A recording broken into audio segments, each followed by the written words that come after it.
வெளில திறந்து விட்டுற போறோம். விடு விடு அதே விடு விடு அதே விடு அதே ஒன் டைம் சொன்னா போதும்.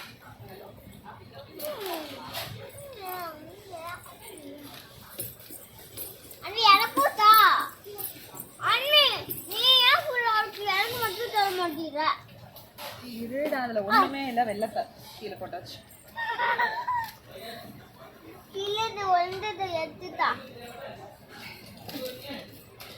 விடாதியா விடாதியா கீழே விழுந்துருச்சா ஷோ கீழே வந்து எடுத்துட்டா அதுல டர்ட்டி இருக்குமா? வீட்டுல விழுந்தாலும் டர்ட்டி இருக்குமா? அது